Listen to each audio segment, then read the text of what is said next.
And welcome to my channel Art of Programming. I'm Dr. Etal Thakur. In this video tutorial, we will see how to configure middleware in ASP.NET Core web application. In any web application, it follows HTTP request and HTTP response cycle.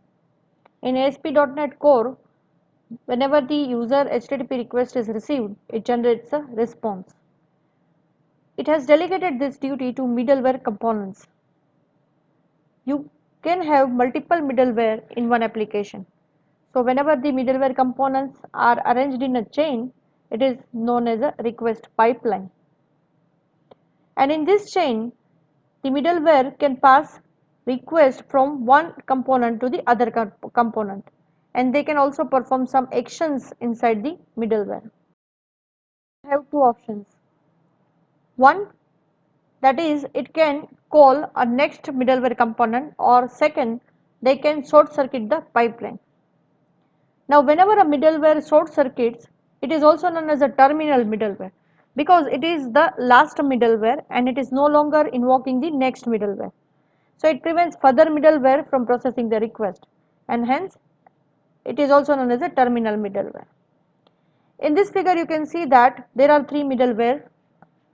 Whenever any request arrives, it is first passed on to the middleware 1. Here the sequence is very much important. In middleware 1, the processing logic is written, and if next method is invoked, the control will be transferred to the next middleware.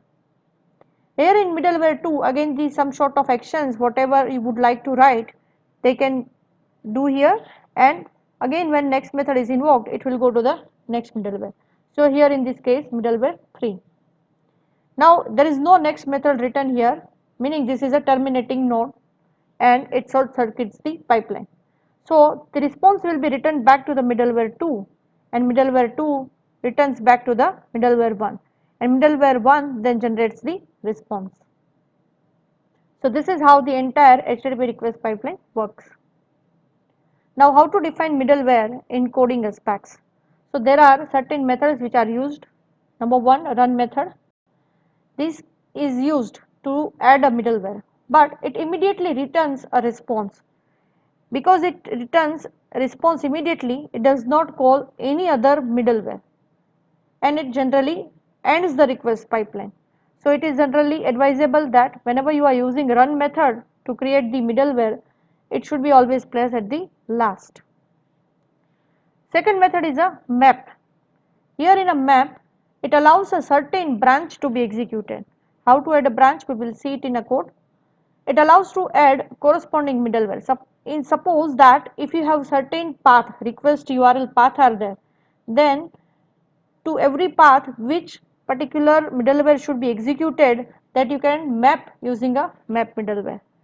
And that's why it is also known as, whenever you wanted to have a branch kind of thing, then it is can be effectively implemented using map. Map1 is very similar to map, but it provides you a more control over the branching conditions.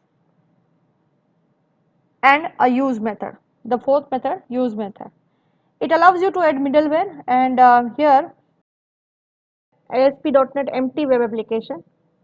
Looking into the solution explorer, we have a project web application 2 and certain files and folder. There are two files, program.cs file.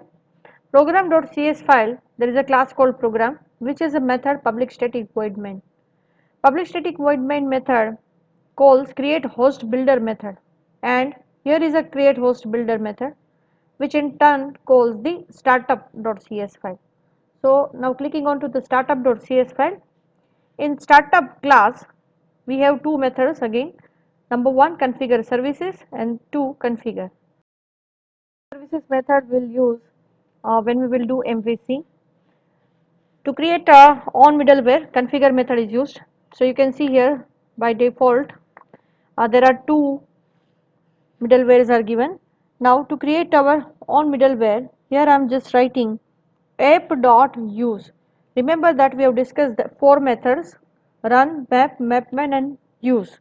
So here I am using the use method, and because the ASP.NET is using the asynchronous messaging system, async, with two arguments, context and next.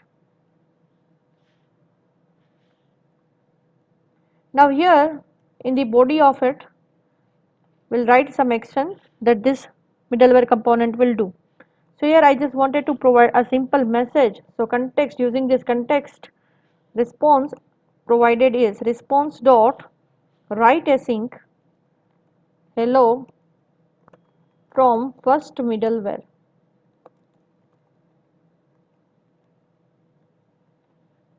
and you can run your web application using IIS here. A browser will launch and the application will run. So here, so there is an output hello from first middleware. Similarly, we can go on creating the other middlewares here. So for now, I am just putting the default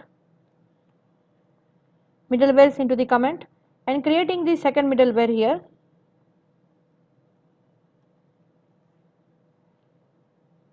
So just providing a total message here, first middleware and second middleware.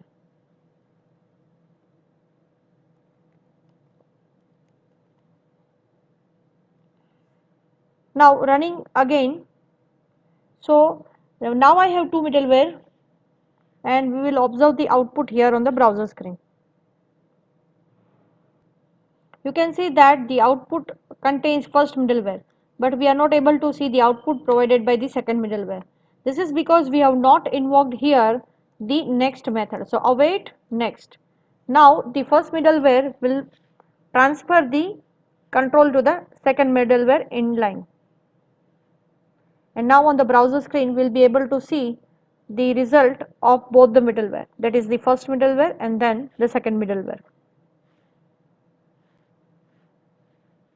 Yes, so we have the output of both the middleware.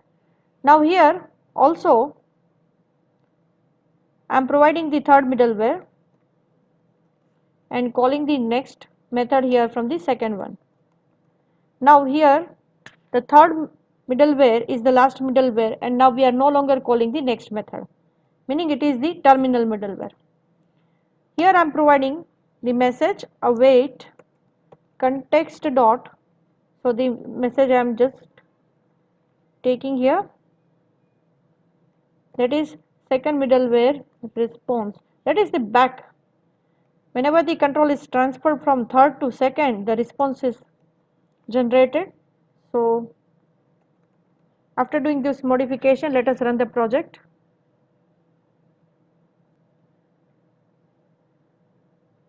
And here I am also changing the message third middleware. So first middleware, second middleware, third middleware. Whenever the third middleware ends its task, now we are no longer calling the third next here. So third middleware and terminates the pipeline and the control is transferred to the second middleware. So second middleware response is generated and then again it controls back to the first middleware response.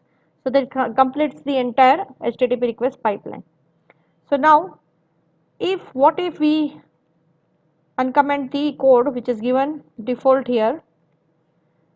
Now we have also a hello world here, so we would like to see whether the hello world will be printed or not.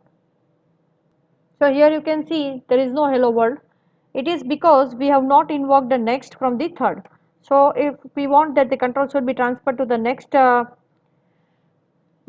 in line, we have to call the next. So now just calling the await next and rerunning the project. Okay, now you can see that after the third middleware hello world middleware, the response is generated and then the control is given back to the rest of the middleware. Now what is the use of this app.useRouting? Of this useRouting method, here useRouting method is used whenever the URL pattern is mapped with some response. So if you put this line into the comment, exception will be generated here, and the exception which is generated is a system.invalid operation exception. So this method is very necessary. Again I am defining another endpoint here Here I am just putting a hello URL pattern, and that should map with the simply hello, this is for testing, and I am putting rest of the middleware into the comment.